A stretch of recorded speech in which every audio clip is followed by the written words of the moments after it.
अस्सलाम वालेकुम, मैं मलिक रियाज़ हूँ। आप यूट्यूब चैनल देख रहे हैं। क्योंकि कुर्बानी के दिन बहुत करीब हैं, कुर्बानी की चंद एक ऐसी शराइतें, ऐसी चीज़ें हैं जिनको जानना बहुत ज़रूरी होता है, या हर एक इंसान के लिए ज़रूरी होता है। उनमें से नंबर एक बात जो मैं आपको बताना चाह रहा हूँ ये कि अगर कुर्बानी आप कर रहे हैं और घर के सारे एक ही फैमिली के 7 अफराद उसमें शामिल हैं, उनमें से किसी एक फ़र्द के अगर पैसे थोड़े कम हैं, मतलब बराबर मिक़दार में पैसे नहीं हैं जितने सबके हैं, तो वो एक के अगर कम है या दो के थोड़े कम है और आपस में अगर आप समझौता कर लेते हैं तो ये जायज़ है, ये नाजायज़ नहीं है। ये ज़रूरी नहीं है कि उसके भी बराबर ही हों जिस तरह के बाकी सारे मेम्बरान के बराबर हैं। अगर थोड़े कम हैं तो भी ये भी जायज़ है, ये भी काम चल सकता है। इसके अलावा लोग मरहूम के लिए, जो लोग फौत हो चुके हैं उनके लिए कुर्बानी करते हैं, ये कुर्बानी करना भी जायज़ होता है। हज़ूर नबी मुकर्रम सल्लल्लाहु अलैहि वसल्लम के नाम मुबारक पर जो लोग कुर्बानी करते हैं, ये भी अच्छी बात है, कर सकते हैं। और इसके अलावा अगर आपको पता है कि आप बहुत जल्द पैसे अदा कर सकते हैं और वक्ती तौर पे आपके पास नहीं है, अगर आप कर्ज़ा लेकर कुर्बानी करना चाहते हैं तो आप कर सकते हैं, लेकिन ये उस सूरत में कि जब आपको पता हो कि आप हफ़्ता 10 दिन में या महीने के बाद जब आपको सैलरी मिलेगी तो आप उसमें से कर्ज़ अदा कर देंगे कुर्बानी के लिए जो आपने लिया था, तो वो फिर भी आप कुर्बानी कर सकते हैं। बवक्ते ज़रूरत कर्ज़ा भी लिया जा सकता है।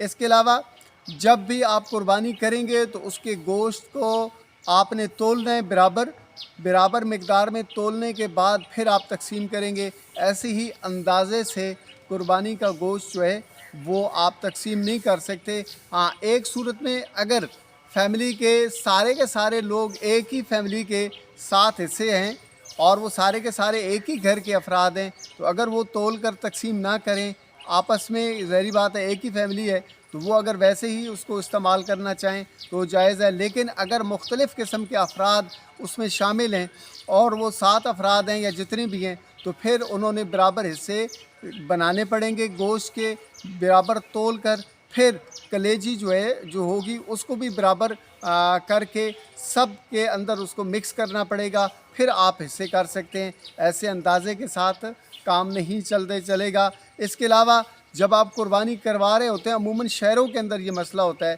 कि ये जो कसाई लोग होते हैं ये बहुत ज़्यादा जल्दी के अंदर होते हैं, तो जैसे ही जानवर को ज़िबा करते हैं तो फ़ौरन से उसके अंदर छुरा घुसाते हैं ताकि वो जल्दी जो है ना वो ठंडा हो जाए। ऐसा नहीं है। जब ही आप जानवर को ज़िबा करें, बेहतर यही है कि कोई ख़ुद जानवर को आप ज़िबा करें, ज़िबा करने के बाद उसको छोड़ दें आराम से।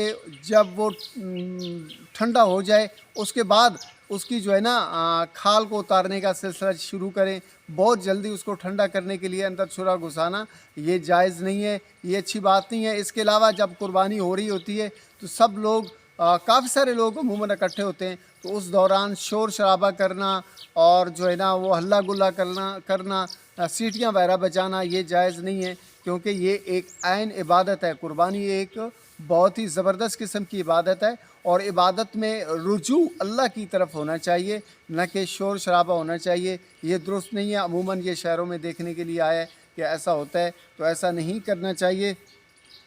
इसके अलावा जब भी कुर्बानी की जा रही हो, जब आप जो है ना जानवर को ज़िबा कर रहे हैं, उस दौरान ऊंची आवाज़ में तकबीर पढ़ना बहुत ज़रूरी होता है, और जो जानवर ज़िबा कर रहा है उसका भी ऊंची आवाज़ में तकबीर पढ़ना ज़रूरी होता है। बाज़ औक़ात जो है ना लोग जानवर को ज़िबा करते हैं, ध्यान कहीं और होता है और ज़ुबान से भी तकबीर नहीं पढ़ रहे होते, तो ऐसा करना दुरुस्त नहीं है। अगर कोई जानबूझकर जो है ना तकबीर नहीं पढ़ता, जानबूझकर जो है ना, एक तो भूल से नहीं पढ़ते तो उसके कुछ गुंजाइश है, लेकिन जानबूझकर ना पढ़ने वाले लोग अगर ज़िबा कर देंगे जानवर को तो वो जानवर जो है वो हराम हो जाएगा, उसको हराम कंसीडर किया जाएगा। इसके अलावा कुर्बानी के जानवर को जब ज़िबा किया जा रहा हो, अगर कसाई कर रहे तो ये शहरों के अंदर ये मसला अमूमन पेश आता है कि बाज़ औक़ात गैर मुस्लिम लोग जो होते हैं वो भी कसाई बने होते हैं, तो ऐसा सही नहीं है।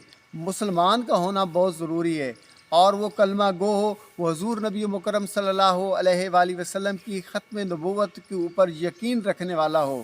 یہ نہ ہو کہ حضور نبی مکرم صلی اللہ علیہ وآلہ وسلم کی ختم نبوت کا منکر ہو اور وہ جانور ذبح کر رہا ہو، تو ایسی صورت میں جانور جو ہے نا اس کی قربانی درست نہیں ہوگی، وہ ناجائز ہے۔ اس لیے ذبح کرنے والے کا مسلمان ہونا بہت ضروری ہے، اور جو سب سے اہم بات ہے وہ یہ ہے کہ کوشش یہ کریں کہ کوئی نیک آدمی جو اس قربانی کے اندر شامل بھی ہو، بہتر یہی ہے کہ وہ جانور کو ذبح کرے تو وہ زیادہ بہتر ہے۔ سارے لوگ اونچی آواز میں تکبیر پڑھیں گے، یہ کرنا بھی بہت اچھی بات ہے۔ اس طرح کی چیزیں چھوٹی چھوٹی جو ہم عام طور پر نارمل لائف میں قربانی کرتے ہوئے بھول جاتے ہیں، ان کا کرنا بہت ضروری ہوتا ہے۔ حضور نبی مکرم صلی اللہ علیہ وآلہ وسلم کی ذات پاک پر درود و اسلام کا نذرانہ پیش کر دیجیے گا، اور ہمارے اس چینل کو بھی سبسکرائب کر دیجیے گا۔ شکریہ۔